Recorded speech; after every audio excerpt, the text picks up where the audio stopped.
Welcome to the Secret Lives channel. She stood in the corner of the ballroom, clutching a tray of champagne, invisible to the family she had married into, to the wealthy Rutherfords. Veyron was nothing more than a mistake, a penniless nobody their son had dragged home, a stain on their pristine Greenwich reputation.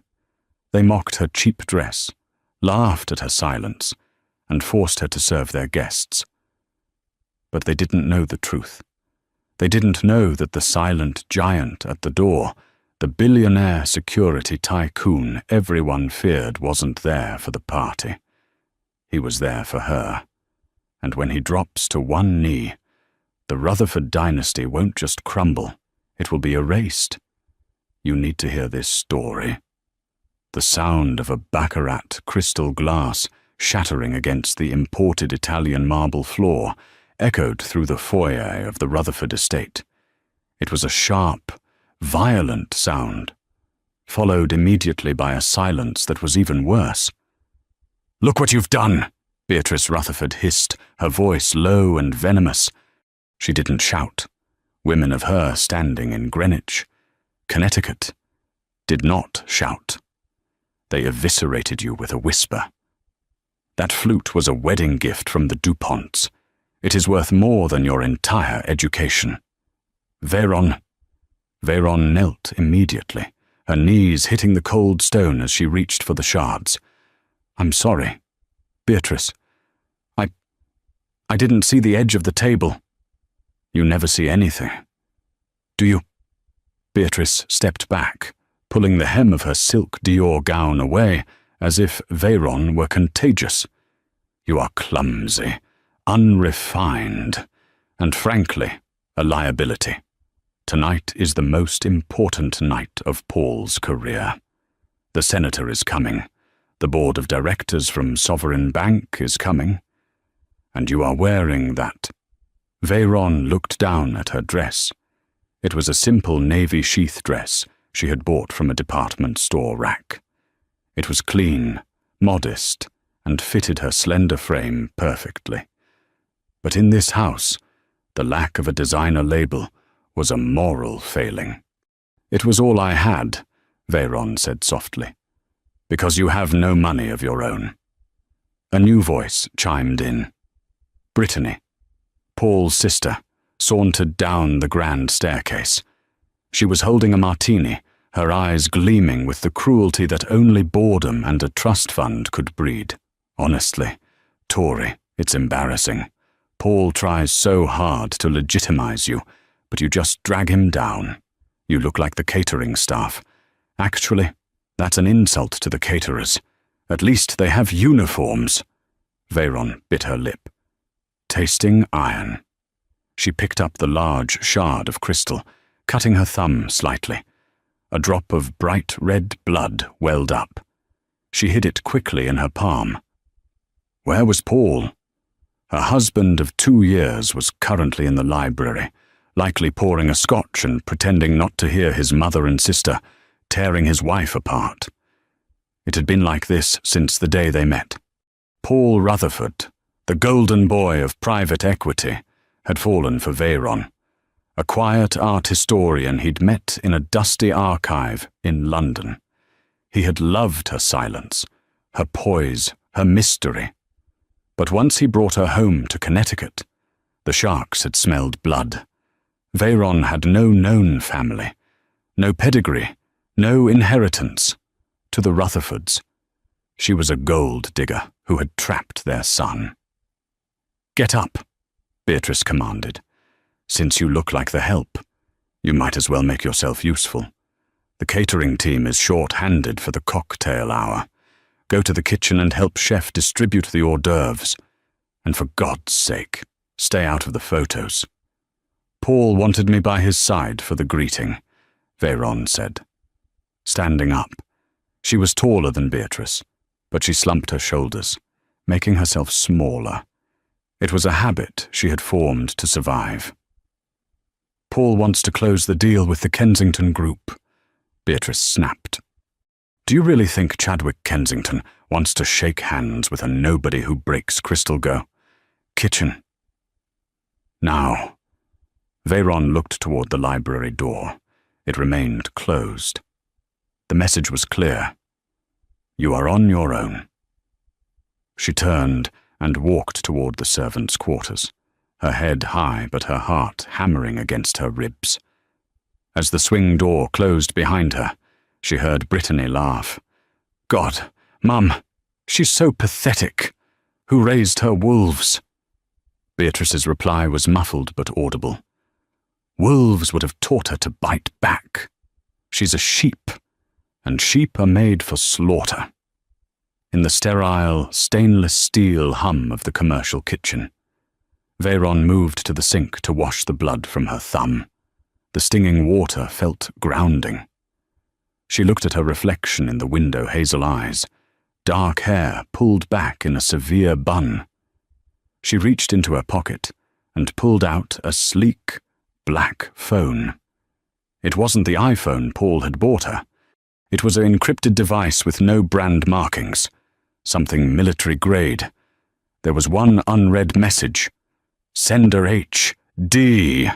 V. Locals are restless. Security detail is holding position at the perimeter.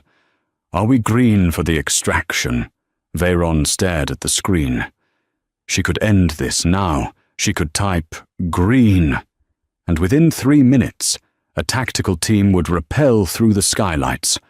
Or, more subtly, a convoy of black SUVs would tear up the manicured lawn. And men who toppled governments would force Beatrice Rutherford to apologize on her knees. She typed back, Hold. Not yet. I promised Paul I'd try one last time, but keep the asset on standby. If tonight goes south, we burn the bridge. She slipped the phone back into her pocket just as the head caterer, a stressed man named Henri, shoved a tray of lobster tartlets into her hands. You, the madam, said you're helping. Take these to the West Wing. And smile, for heaven's sake. Veyron took the tray. A cold, terrifying calm settled over her. They wanted a servant. She would give them the best servant they had ever seen, because she knew something they didn't. Chadwick Kensington, the billionaire investor they were all desperate to impress tonight, wasn't just a business partner. He was her godfather's accountant. And the royal bodyguard rumors circulating about the guest of honor, he used to drive her to ballet practice. The gala was in full swing by 8 p.m. The Rutherford mansion was a spectacle of excess. An ice sculpture of a swan dominated the buffet, and a string quartet played Vivaldi in the corner, though no one was listening. Veyron moved through the crowd, a phantom in navy blue. She offered tartlets to men who looked through her and women who sneered. Paul, darling. Veyron froze. She was near the patio doors. Paul was standing there, holding a scotch, looking devastatingly handsome in his tuxedo. But he wasn't alone. He was cornered by a woman in a shimmering red dress, Lydia Vander Woodson, the woman Beatrice actually wanted him to marry. Lydia, Paul said, his smile tight. You look expensive. I look available, Lydia purred, placing a hand on his lapel. I heard your little mouse is working the catering tonight. That's so appropriate. Beatrice told me she finally found her calling. Paul sighed, looking down into his drink. Mother is being difficult. Veyron is just trying to help out. Help out, Lydia laughed. Paul, wake up. She's an anchor around your neck. Chadwick Kensington is arriving in 20 minutes. Do you think he's going to take you seriously when your wife is serving pigs in a blanket? Veyron is intelligent. Lydia, she's a nobody. Lydia interrupted sharply. And in our world, nobodies get eaten. You need a partner. Paul, someone who knows the game. Veyron gripped the silver tray so hard her knuckles turned white. "Defend me," she begged silently. "Just once. Say it." Paul swirled his ice. "Let's not talk about her. Lydia. Not tonight. Too much is at stake." Veyron felt a crack in her chest, wider and deeper than the shattered crystal in the foyer.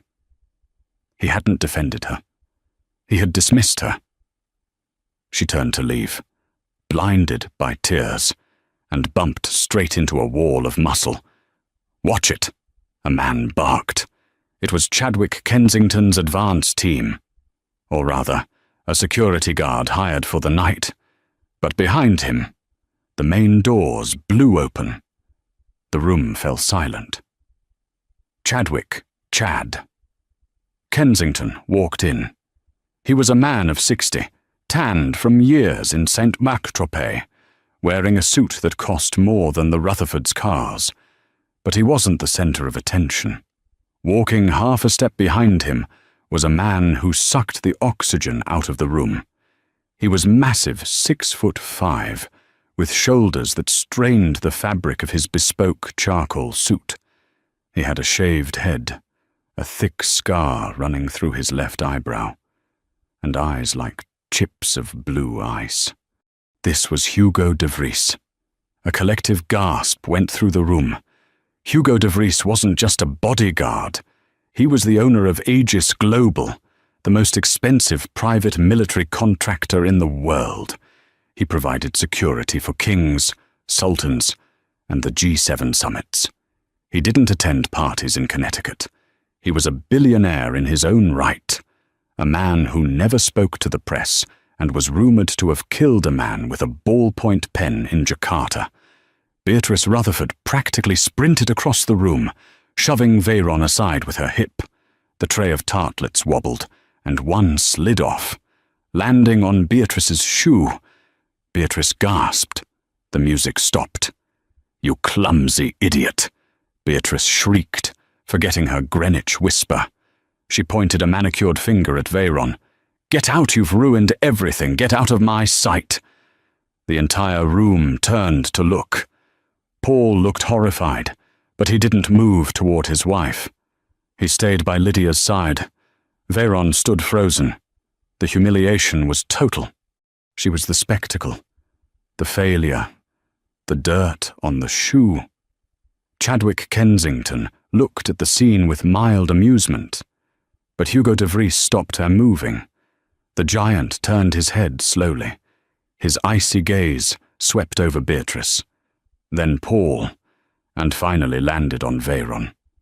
Beatrice, realizing the attention was on the help, tried to recover. She laughed nervously, turning to Hugo. "Mr. de Vries, Mr. Kensington. So honored, please. Ignore the staff. We have having a little issue with competence tonight. Please, come this way. We have the vintage Dom Perignon." "Staff." The word came from Hugo. His voice was a deep rumble, like thunder trapped in a cave. It vibrated through the floorboards. He ignored Beatrice's outstretched hand. He walked past Chadwick Kensington. He walked past the senator. He walked straight toward Veyron. The crowd parted like the Red Sea. Veyron looked up at the man towering over her. Her heart rate slowed. The fear vanished, replaced by a weary resignation. "Hello, Hugo," she whispered.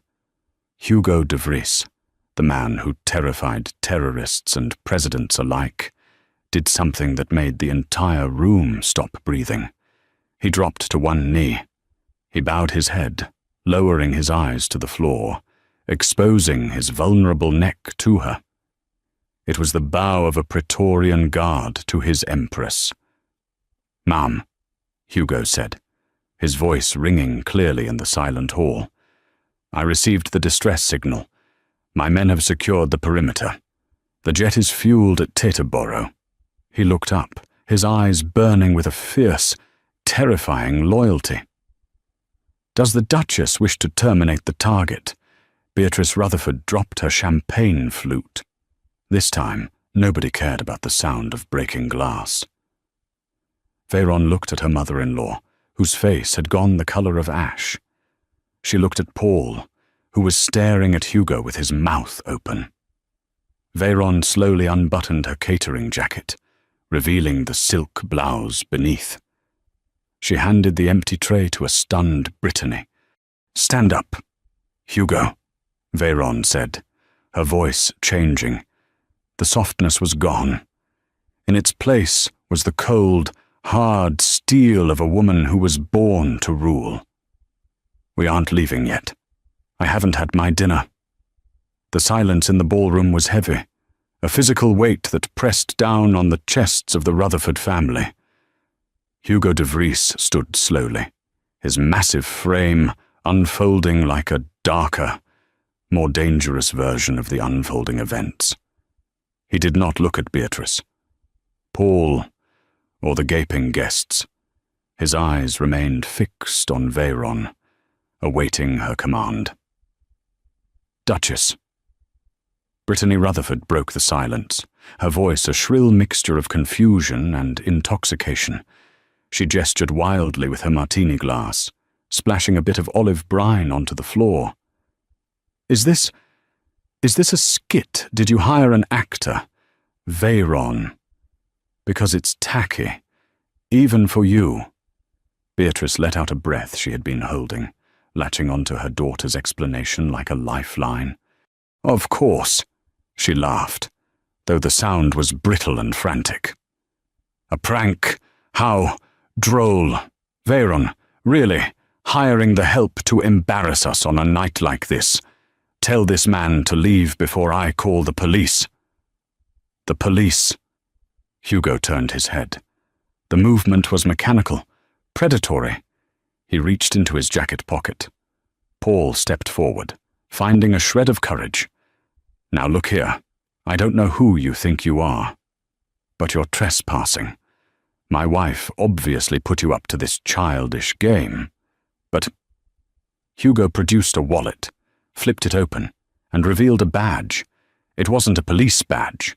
It was a diplomatic crest embossed in gold, flanked by identification from Interpol and the Diplomatic Security Service.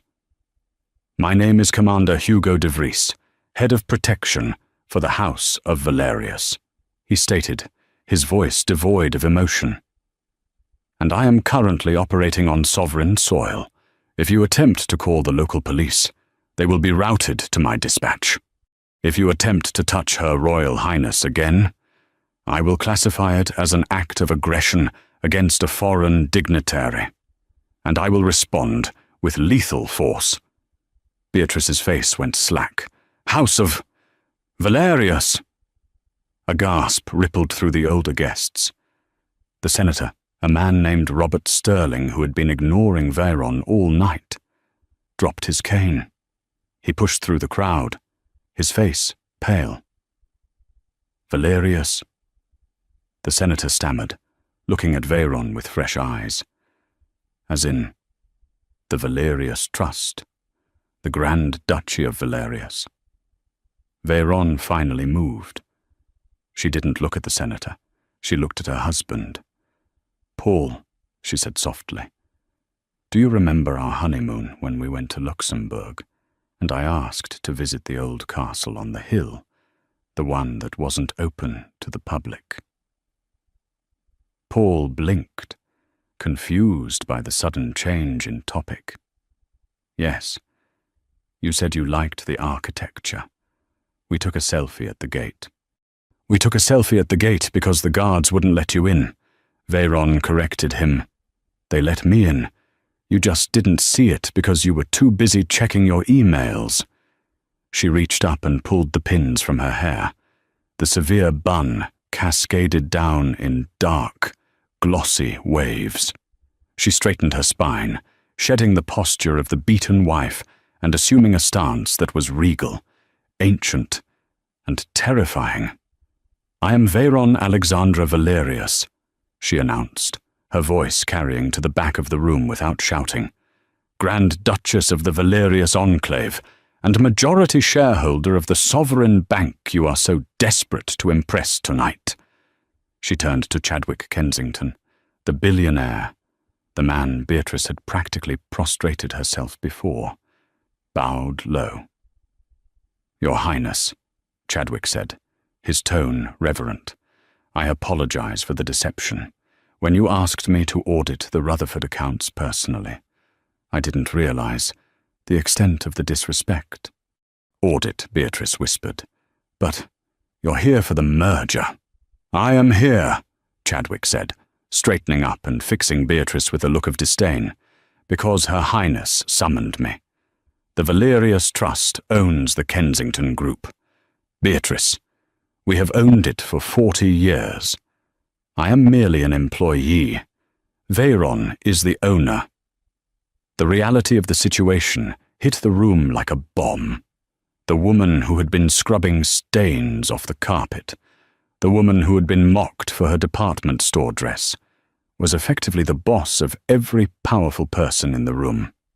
Lydia Vander Woodson, realizing she had just insulted a woman who could buy and sell her entire lineage, tried to slink away into the crowd. "Lydia," Veyron said. She didn't shout. She just spoke the name. And Lydia froze. "Don't leave yet. I believe you said I looked like the catering staff. I think we should test that theory. Hugo." "Ma'am?" "Have the staff bring a chair for me. Center of the room. And bring a chair for my husband." Two of Hugo's men, who had materialized from the shadows, brought 2 ornate chairs to the center of the ballroom. Veyron sat down, crossing her legs with an elegance that made Beatrice's earlier posturing look like a cheap pantomime. "Sit, Paul," Veyron commanded. Paul sat. He looked like a child caught stealing candy. He looked at his mother, but Beatrice was hyperventilating near the ice sculpture. "For 2 years," Veyron said, her eyes boring into Paul's, "I lived a lie, not to trick you, but to see you. I wanted to know if you loved me, or if you just wanted a trophy. I wanted to know if your family had a heart, or just a balance sheet." "Tori, please," Paul pleaded. Reaching for her hand, Hugo stepped forward, his hand hovering over his sidearm, but Veyron held up a hand to stop him. "Don't call me Tori," she said coldly. "Tori was the girl who cleaned your messes. Tori is gone." She looked around the room at the Greenwich elite. "You all laughed," she said. "You watched Beatrice treat me like a dog, and you laughed. You, Senator. You, Mrs. Vanderbilt. You watched a human being get humiliated, and you drank your champagne." She turned to Henri, the head caterer, who was trembling by the kitchen door. "Henri," she called out. "Yes." "Your Highness, you were kind to me. You gave me an ice pack when I burned my hand last Thanksgiving. You saved me a plate of food when Beatrice told the staff not to feed me." Henri nodded, tears in his eyes. "Hugo," Veyron said, "write Henri a check for $5 million and set him up with his own restaurant in Manhattan, whatever location he wants." The room gasped. Hugo pulled out a checkbook, scribbled on it using a gold fountain pen, and walked over to the stunned caterer, placing the slip of paper in his pocket. "Now," Veyron said, standing up. "I believe there was supposed to be a dinner. Beatrice, you've been bragging about the menu for weeks. I think it's time we ate." I can't," Beatrice stammered. "Oh, you can." Veyron smiled, but it didn't reach her eyes. "And you will, because if you don't, I recall the mortgage on this estate is held by Sovereign Bank, a bank I control. I could call in that loan tonight. Unless, of course, you host me properly." Beatrice nodded frantically. "Dinner?" "Yes, dinner is served." Veyron took Hugo's arm. "Shall we, Commander?" "After you, ma'am."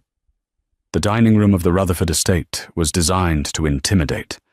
The table was a 20-foot slab of mahogany, beneath a chandelier that had once hung in a French palace. Usually, Beatrice sat at the head, with Paul at the foot, and Veyron relegated to the middle, often squeezed between loud guests who ignored her. Tonight, the seating chart had been revised. Veyron sat at the head of the table. Hugo stood directly behind her right shoulder, a silent sentinel. Chadwick Kensington sat to her right. Beatrice was forced to sit on the side, squeezed between the senator and a very nervous Lydia. Paul sat opposite his mother, looking pale and nauseous. The first course was served in silence. Lobster bisque. The only sound was the clinking of silver against china. "So," Veyron began, breaking the tension. She dipped her spoon into the soup with perfect etiquette. "Paul, tell me about the Kensington deal. You were so eager to discuss it earlier." Paul choked on his water. He dabbed his mouth with a napkin, his hand shaking. "Veyron, I don't think this is the time." "It is exactly the time," she interrupted. "You've spent months telling me I don't understand business. You told me I was simple. Educate me. Pitch the deal." Paul looked at Chadwick, begging for help. Chadwick merely swirled his wine, looking amused. "Well," Paul started, his voice cracking. "The proposal is, Rutherford Private Equity wants to leverage the emerging tech assets to cover your losses in the Asian markets." Veyron finished for him. She didn't look up from her soup. "You lost $40 million in the Hong Kong real estate crash 3 months ago. You've been cooking the books to hide it from the board. You need Chadwick's capital injection to plug the hole before the quarterly audit next week. If you don't get it, you go to prison for fraud." The silence that followed was absolute. Beatrice dropped her spoon. It clattered loudly into her bowl, splashing bisque onto the tablecloth. "Paul," Beatrice whispered. "Is that true?" Paul put his head in his hands. "I thought I could fix it." "Mum, I just needed more time." "He didn't have time," Veyron said, "and neither do you. Beatrice, because the Rutherford fortune isn't what it used to be. Is it?" Veyron signaled to Hugo. He produced a sleek black folder and slid it across the mahogany table. It stopped perfectly in front of Beatrice. "Open it," Veyron commanded. Beatrice opened the folder. Her eyes scanned the documents, widening with every line. This is impossible," Beatrice gasped. "The Rutherford Trust Fund has been empty for 5 years. Veyron narrated calmly. "Your lifestyle, the parties, the cars. This house is funded entirely by credit, high-interest loans. You've been borrowing from Peter to pay Paul. And guess who owns the debt?" Beatrice looked up, terror in her eyes. "No." "Yes," Veyron said. "The Valerius Trust bought your debt 6 months ago. Every credit card, every mortgage, the loan on Paul's Porsche, even the financing for that necklace you're wearing. I own it all." "Why?" Paul asked, his voice hollow. "Why would you do that?" "To protect you," Veyron said, a flash of genuine pain crossing her face. "At first, I thought if I controlled the debt, I could stop the banks from foreclosing on you. I wanted to save my husband. I thought, eventually, you would treat me like a partner, and we could fix this together." She took a sip of wine, a 1982 Chateau Margaux. "But then," she continued, "I realized you didn't want a partner. You wanted a punching bag. And Beatrice, you wanted a slave." "I am your mother-in-law," Beatrice screeched, standing up. The desperation made her reckless. "Family helps family. You can't hold this over us. It's immoral." "Immoral." Veyron laughed. It was a dark, rich sound. You made me scrub the floors before the guests arrived today. Beatrice, you made me serve hors d'oeuvres to your friends while they laughed at my clothes. You told me I was a sheep made for slaughter. Veyron leaned forward. The candlelight danced in her eyes. You were right about one thing. There is a slaughter happening tonight. But I am not the sheep. She turned to Chadwick. Mr. Kensington, what is the current assessment of Rutherford Private Equity? Toxic, Chadwick said simply. Insolvent. We recommend immediate liquidation. Do it, Veyron said. No, Paul shouted, jumping up. Veyron, stop, that's my company, that's my life. Your life. Veyron stood up. Hugo moved with her, his hand resting on the back of her chair. Your life was with me. Paul, I was your life, and you let your mother treat me like garbage. You let your sister mock me. You let your ex-girlfriend humiliate me. She looked at Lydia. Lydia, get out. Lydia didn't wait to be told twice. She grabbed her purse and ran out of the dining room, her heels clicking frantically on the marble. Brittany, Veyron said, turning to the sister who was currently trying to hide behind a floral arrangement. You said I was embarrassing, that I looked like the help. Brittany shook her head, tears streaming down her face. I was drunk. Tori. I didn't mean it. You always mean it, Veyron said. That's the problem. You're honest only when you're cruel. Hugo, have Brittany's car towed. She's not fit to drive. She can walk home. It's 10 miles, Brittany cried. Then you better start walking, Veyron said. Brittany looked to her mother for help, but Beatrice was staring at the financial documents like they were a death sentence. Defeated. Brittany fled the room. Now, only Beatrice and Paul remained. You want to save the company? Paul Veyron asked. Yes. He wept. Yes, please, I'll do anything. And you, Beatrice, you want to keep this house. You want to keep your standing in Greenwich.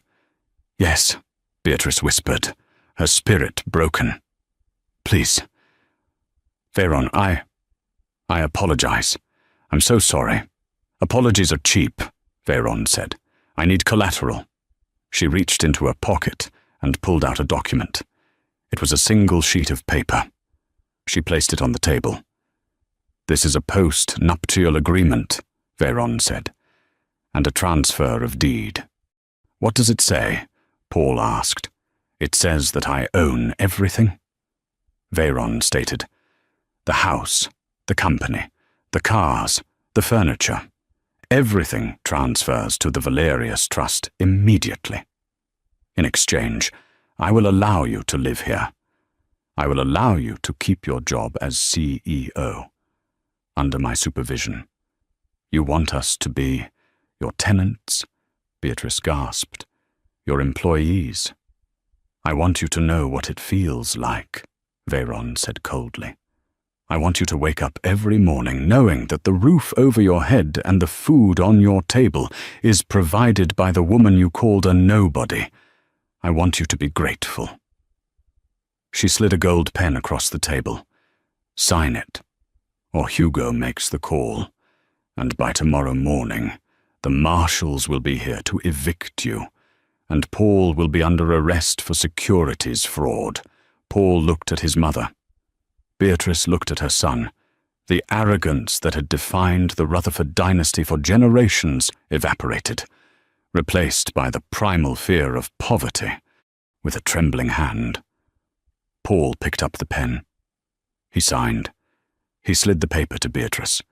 She wept openly, her mascara running down her face, staining her cheeks black. She signed. Veyron picked up the paper. She checked the signatures. She handed it to Hugo. File it, she said. Consider it done, Your Highness, Hugo said, tucking the document into his jacket. Veyron looked at her husband and mother-in-law one last time. They looked small, pathetic. "Enjoy the lobster," Veyron said. "It's the last meal you'll eat as owners of this house. Tomorrow, the staff reports to me, and things are going to change around here." She turned and walked toward the door. "Hugo, I'm tired. Take me to the Pierre Hotel." "Wait," Paul called out. "Veyron, are you coming back?" Veyron stopped at the doorway. She didn't look back. "I don't know. Paul, I suppose it depends on how well you behave. I'll be watching." She walked out, Hugo close behind her. As the heavy door swung shut, the Rutherfords were left in the silence of their grand, empty dining room, the taste of ash in their mouths. But the story wasn't over. Veyron had secured her power, but she had also made dangerous enemies. And in the shadows of the Rutherford Empire, a secret even darker than financial fraud was waiting to be uncovered, a secret that involved the death of Paul's father, and a connection to the Valerius family that even Veyron didn't know about. The transition of power was swift and brutal. By 9 a.m. the following morning, the Rutherford estate, once a sanctuary of old money arrogance, had been transformed into a fortress. 2 black SUVs idled in the driveway, flanked by men in earpieces who checked the ID of every delivery driver. The neighbors, peeking through their silk curtains, whispered that the Rutherfords must be under federal investigation. They were half right. Inside, the atmosphere was funereal. Beatrice sat in the sunroom, her hands shaking as she tried to pour tea from a silver pot. She was no longer the mistress of the house. She was a tenant on probation. Veyron had allowed her to stay, but the terms were humiliating. Beatrice's credit cards were frozen. Her social calendar was cancelled, and she was restricted to the East Wing. The library door swung open, and Veyron walked in. She wore a tailored white suit that screamed authority, her hair loose and flowing. Hugo was, as always, a shadow at her back. "Good morning, Beatrice," Veyron said, not looking up from the tablet she was holding. "I've reviewed the household accounts. You spend $40,000 a month on floral arrangements that ends today. The gardener has been instructed to plant seasonal vegetables. If you want flowers, you can grow them." Beatrice set the cup down with a clatter.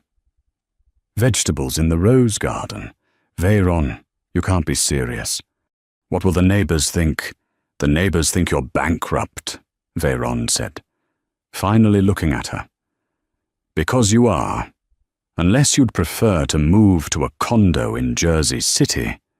Beatrice pressed her lips together, silencing herself. "Where is Paul?" Veyron asked.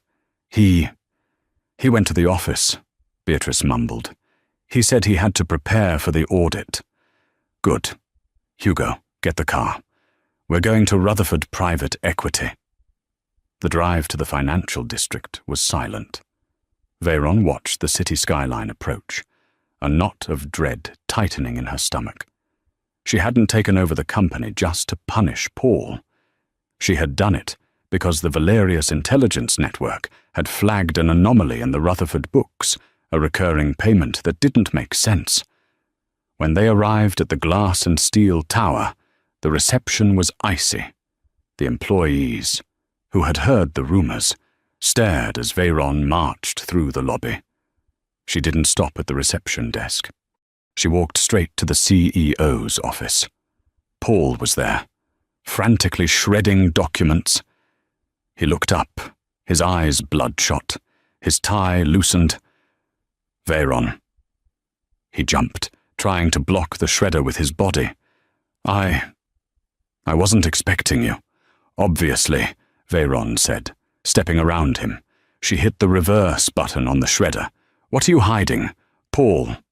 "Nothing, just old tax returns. Irrelevant stuff."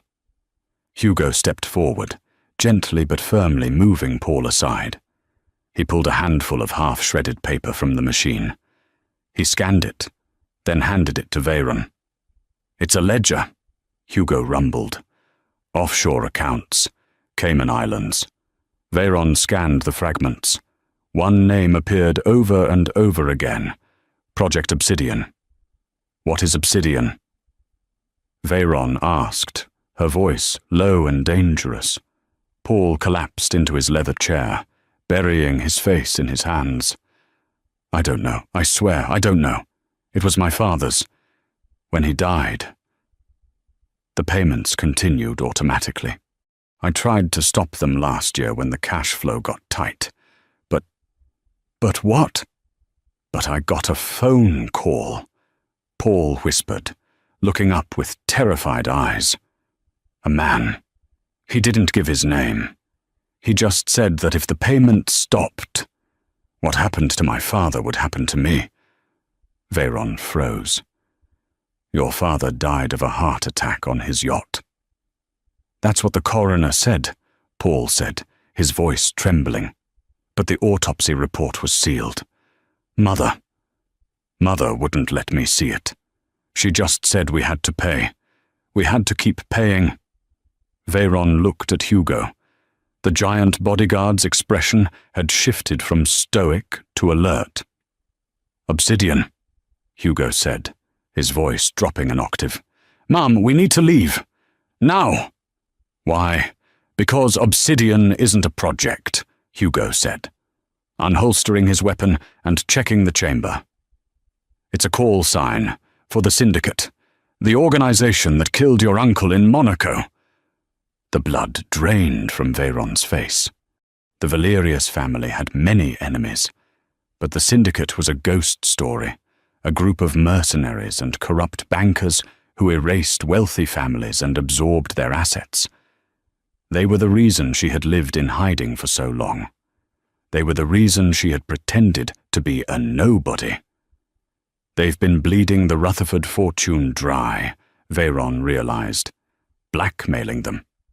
Suddenly, the building's fire alarm began to blare, a harsh, rhythmic screeching that made it impossible to think. "We're being flushed out," Hugo barked. "Paul, get away from the window." Crack. The floor-to-ceiling glass of the CEO's office shattered as a high-velocity round punched through, impacting the mahogany desk exactly where Paul had been standing a second before. Paul screamed, scrambling backward on the carpet. "Down!" Hugo roared, tackling Veyron and covering her with his massive body. "Sniper high-rise, 3 o'clock." Another shot rang out, destroying a vase near the door. "They know," Veyron gasped, pressed against the floorboards. "They know I'm here. They don't just know," Hugo growled, speaking into his wrist comms. "They were waiting. Alpha Team, Sector 4. We are taking fire. I need an extraction route. Now." "My mother!" Paul yelled, crawling toward them. "If they're here, who is at the house?" Veyron's eyes widened. "Beatrice." "Hugo," Veyron said, gripping his arm. "We have to get to the house. The ledger. The original ledger must be there. If Beatrice has been paying them, she has the records. That's what they want." "It's a kill box, Mom," Hugo warned. "It's my family," Veyron said firmly. Even after everything, she wouldn't let them be slaughtered. "Move." The drive back to Greenwich was a blur of evasive maneuvers. Hugo drove the armored SUV like a tank, jumping curbs and weaving through traffic at 90 miles per hour. Paul sat in the back, hyperventilating, clutching the door handle. "Pull yourself together, Paul." Veyron snapped from the front seat. She was tracking the security feeds from the estate on her phone. "The cameras are down. The perimeter alarm has been bypassed." "They're going to kill her," Paul sobbed. "They're going to kill Mom." "Not if we get there first," Hugo said, drifting the heavy vehicle around a corner and accelerating onto the private road leading to the estate. When they breached the front gates, the scene was chaos. The 2 security SUVs Veyron had stationed there were smoking ruins. Her guards were engaging in a firefight with men dressed in tactical black gear who were advancing on the main house. "Stay in the car," Hugo ordered. "Lock the doors. Do not open them for anyone but me." "No," Veyron said, reaching for the door handle. "Ma'am." "I am the Grand Duchess of Valerius," Veyron said, her eyes blazing with a cold fire. "I do not hide in cars while my home is invaded. Give me a weapon." Hugo looked at her for a split second, assessing her resolve. He reached into the glove box and handed her a compact Sig Sauer. "Safety is off. Aim for center mass." He kicked his door open and rolled out, his assault rifle already firing. Hugo was a one-man army. He moved with terrifying efficiency, dropping 2 of the attackers before they even realized he was there. Veyron stayed low, moving behind the cover of the fountain, with Paul scrambling behind her. "Get to the side door!" Veyron shouted over the roar of gunfire. They made it to the servants' entrance. Veyron kicked the door open, and they spilled into the kitchen, the same kitchen where she had washed dishes just 24 hours ago.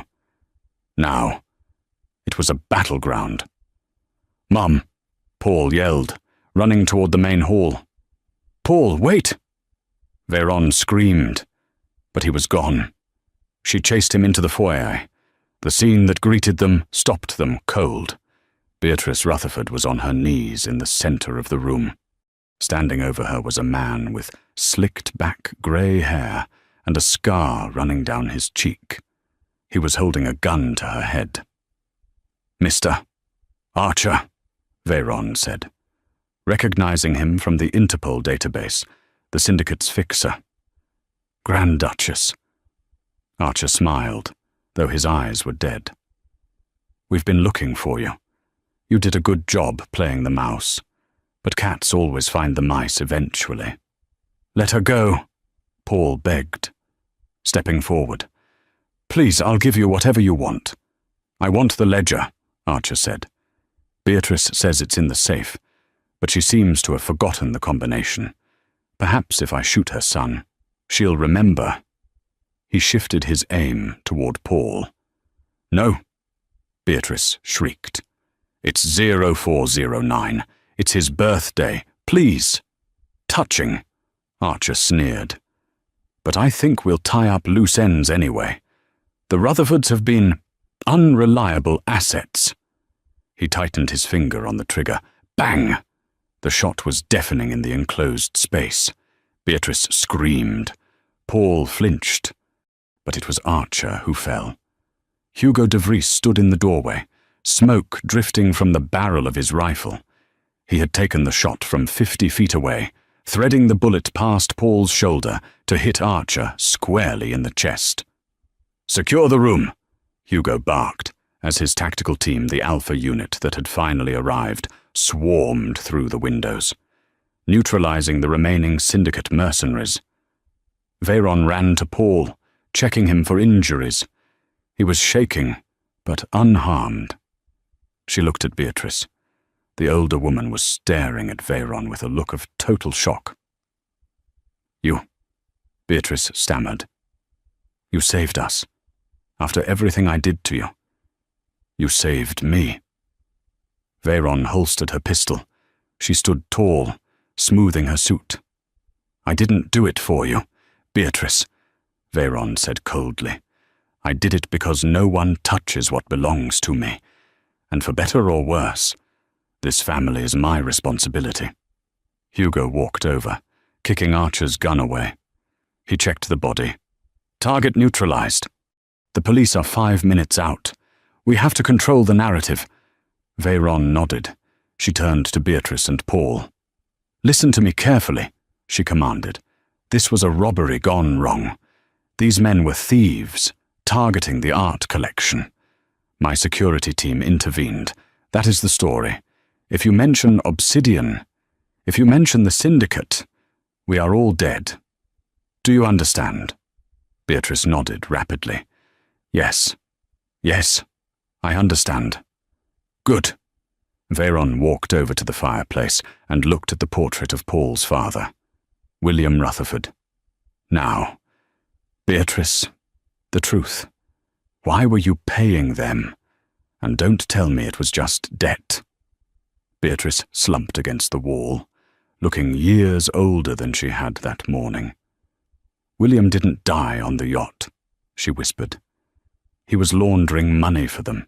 He tried to skim off the top. They found out. They made me watch. Paul gasped. Mom, they said if I didn't keep laundering the money through the company, they would take you next. Beatrice sobbed, reaching for her son.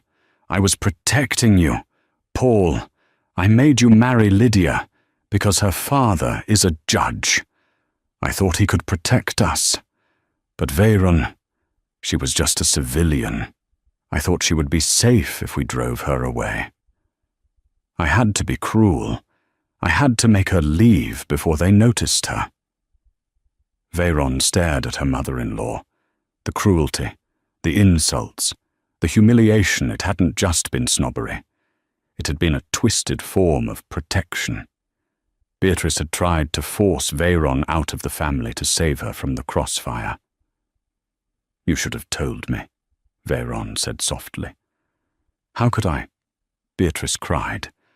You were just a girl from the library. How could I know you were... This Veyron looked at Hugo. They shared a silent look. The dynamic had shifted again. The Rutherfords weren't just villains. They were victims.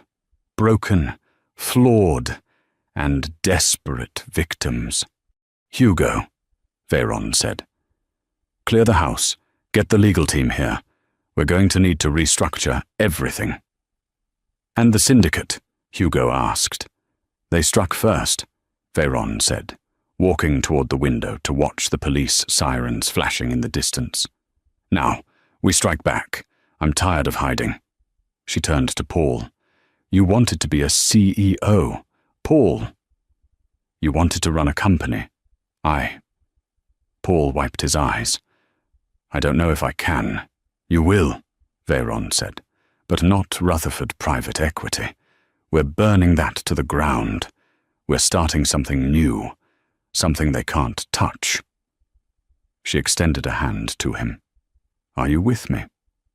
Paul looked at his mother, then at the dead mercenary on the floor, and finally at his wife, the woman who had turned out to be the strongest person he had ever met. He took her hand. I'm with you. 3 months had passed since the siege at the Greenwich estate, but the air atop the Manhattan skyscraper felt lifetimes away from the suffocating silence of the Rutherford mansion. The launch of the Valerius Rutherford Foundation was the most anticipated event of the New York social season, a dazzling convergence of old money and new purpose. Veyron stood alone on the terrace, the wind playing with the hem of her emerald green silk gown. Around her neck, the Valerius diamond stones that had sat in a Swiss vault for 20 years caught the fractured light of the city below. She wasn't hiding in the corner anymore. She was the summit. Nervous. The voice was familiar, but the tone had changed. Veyron turned to find Paul standing in the doorway. He looked different. The softness of the spoiled trust fund boy was gone, replaced by a leaner, sharper edge. He had spent the last 90 days working 18-hour shifts, helping Veyron's forensic accountants dismantle the tangled web of the syndicate's financial networks. He wore his exhaustion like a badge of honor. No, Veyron smiled, turning back to the skyline. Just thinking. About what? Paul moved to stand beside her, keeping a respectful distance. About how far we've come, she murmured, and how close we came to losing it all. Paul nodded, looking down at his hands. I saw Brittany today. She's actually working, a receptionist at a gallery in Chelsea. She complained that her feet hurt and the coffee was cheap. But she looked happy. For the first time, I think she's actually proud of herself. Good, Veyron said softly. Structure is good for the soul. The glass doors slid open again. Beatrice Rutherford stepped out. She was dressed modestly in charcoal grey, devoid of the flashy jewellery that had once been her armour. In her hands, she carried a silver tray of champagne. She wasn't a servant. Veyron had offered her a comfortable stipend, but Beatrice had insisted on helping with the event coordination. It was her penance, her way of finding utility in a world where her status no longer mattered. The guests are waiting. Veyron, Beatrice said, her voice quiet and respectful. There was no venom left in her, only a fragile sort of peace. Senator Sterling is asking to introduce you. Veyron looked at her mother-in-law. The woman who had once forced her to scrub floors was now serving her a drink, not out of fear, but out of gratitude for salvation. Thank you. Beatrice, Veyron said, taking a glass. You've done a wonderful job tonight.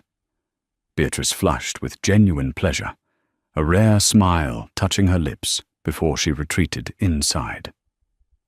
From the shadows of the terrace, a mountain of a man stepped forward. Hugo de Vries adjusted his earpiece, his ice-blue eyes scanning the perimeter one last time. Ma'am. Hugo's deep voice rumbled, cutting through the ambient noise of the party.